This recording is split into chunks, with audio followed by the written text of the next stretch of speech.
So, talking about the Jews and guilty before God, behold, thou art called a Jew, and restest in the law, and makest thy boast of God, and knowest his will, approvest the things that are more excellent, being instructed out of the law, and art confident that thou thyself art a guide of the blind, a light of them which are in darkness, an instructor of the foolish, teacher of babes, which hast the form of knowledge and of the truth in the law. Thou therefore which teachest another, teachest not thou thyself?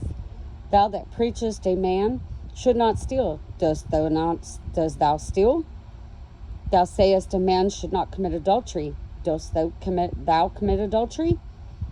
That thou abhorrest idols, or thou that abhorrest idols, dost thou commit sacrilege? Thou that makest thy boast of the law, through the breaking of the law, dishonorest thou God? For the name of God is blasphemed among the Gentiles through you, as it is written. For the circumcision verily profit, if thou keep the law. But if thou be a breaker of the law, thy circumcision is made uncircumcision.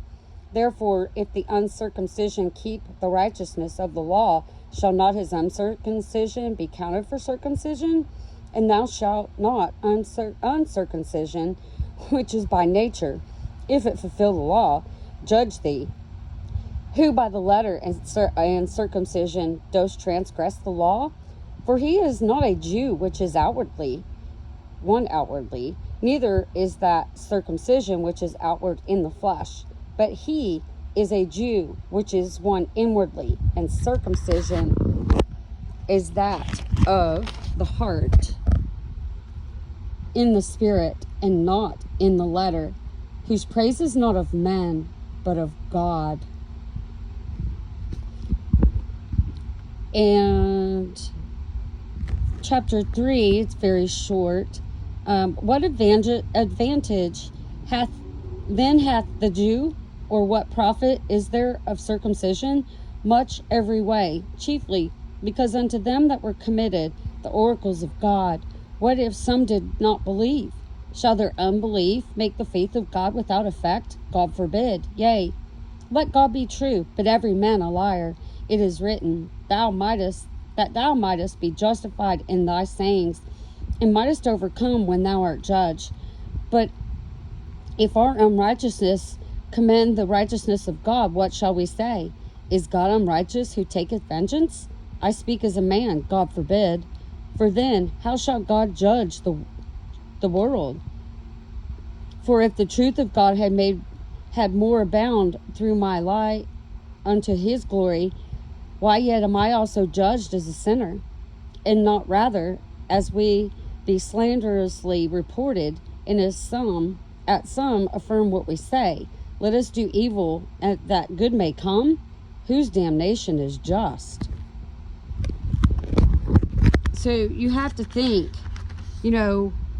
it's history repeats. And this is in the book of Romans, and it was in chapter 2 and chapter 3.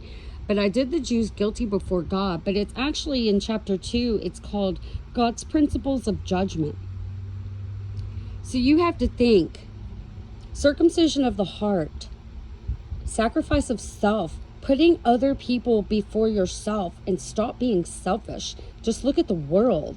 Don't you see the rebellion? They have no love. They have no hospitality, and they've tried to come here to destroy the hospitality of this land, which, by the way, is called the Bible Belt.